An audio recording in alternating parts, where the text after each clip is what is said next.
Art. Today we're going to be talking about this wonderful animal right here, the banana pectinata or spiny tail iguana. A lot of you have been asking for a care video on this species for a while. Finally getting to it today. Now before this I didn't really want to show you a video on them because quite frankly what I was keeping them in wasn't quite up to par. It was adequate, it was fine, but basically it was the minimum.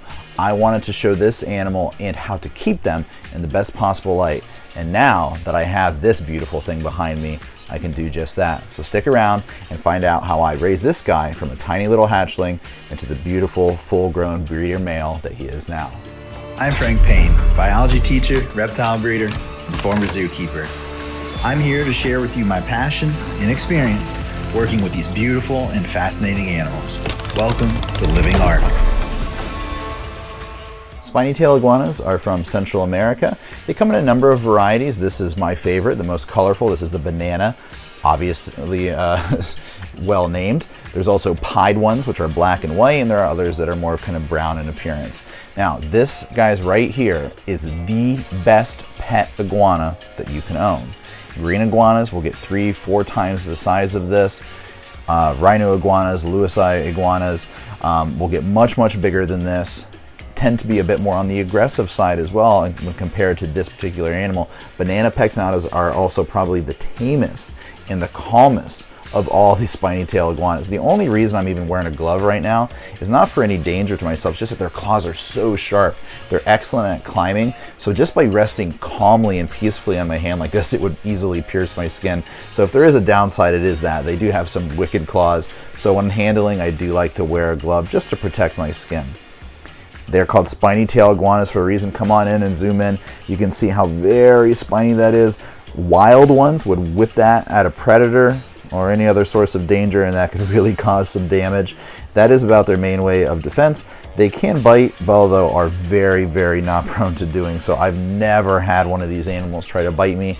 Even when they're feeling a little skittish, a little unsure of themselves, they'll usually just run and try to hide away. So this is an adult male. They may get a little bit bigger than this. They don't get much bigger than this. So the size and the temperament definitely make this the best pet iguana that you can own. So let's talk about how I keep these animals now that I've set them up in this big, beautiful habitat, which was made by my buddy Dale Tamura of Tamura Designs. Now you guys know that I love my leap habitats. They're always for sale on my website. But if you want a big enclosure, something like this that takes up a large portion of a wall, go with my buddy Dale Tamura because he makes the best big enclosures out there. I am so happy with how this turned out. So happy with how it looks. I love seeing the animals in it. They just look absolutely fantastic. These big viewing panels, nearly 5 feet tall, over 4 foot long, approximately 3 feet deep. Absolutely massive space for these animals. They're excellent climbers. You can see all the branches that I have running up and down. I have a big old cork tube in there. My females are in there right now. Let's let him up there. There you go, buddy. You can see him in all his glory in there. Up you go. There you go. Nice. You see how calm he is. Lots of opportunities for climbing, all different heights that they can be at. I do have a nest box down here and also serves as a cool retreat, so cooler than the rest of the habitat here. I have for lighting 3 metal halide bulbs as well as a T5 high output for UV. Lots of bright white light, lots of heat. They like it hot. Basking spots of 100 to 110 degrees they will absolutely relish. High ambient temperatures like 80 to 90 degrees for most of the day, but then a cooler spot of the high 70s, 80 degrees that they can retreat to, and that's like the warm summer and spring temperatures. Cool them down some in the winter, drop all those temperatures by 10-15 degrees, maybe even a little bit more. These animals are omnivores. I have a nice little salad form right here of greens and fresh blackberries and strawberry tops, and I do vary that as much as possible. They love to eat insects as well. Give them a lot of dubia roaches, some mealworms, superworms, and I like to throw crickets in there every now and again. They'll chase them down, give them enrichment, give them exercise, really good for them. I tend to feed them about 4 or 5 times a week, but like 3 of those feedings are either greens or veggies and fruit. I feed them insects just once or twice a week. When they're younger and growing, they do like insects more. Even as adults, they'll eat insects pretty much every time you feed them. You just have to be careful not to get them overweight or obese. Like with all reptile keeping, giving the animals choices is so very important.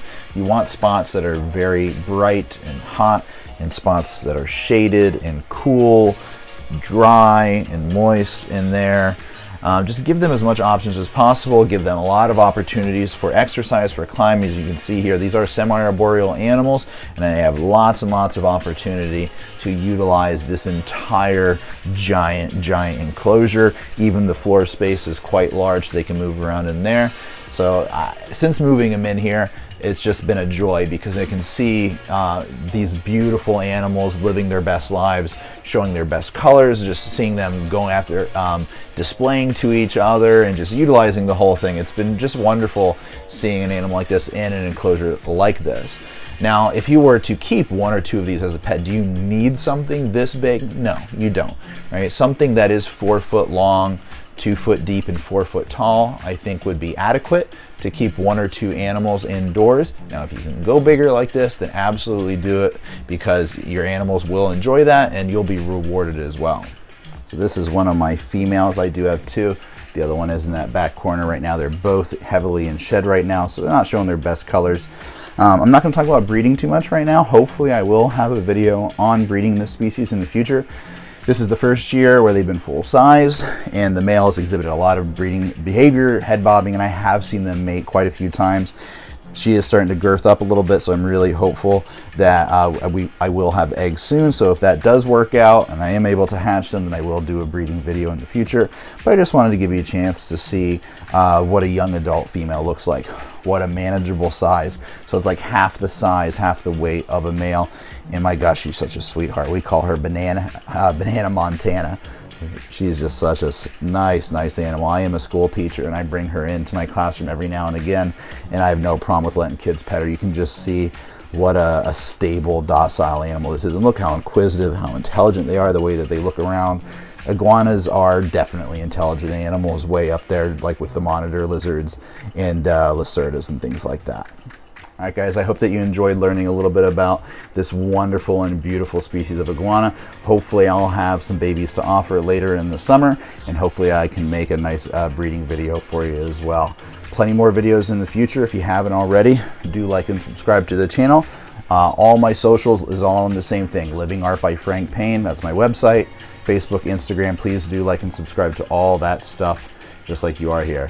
So thanks very much, guys. I'll see you next time.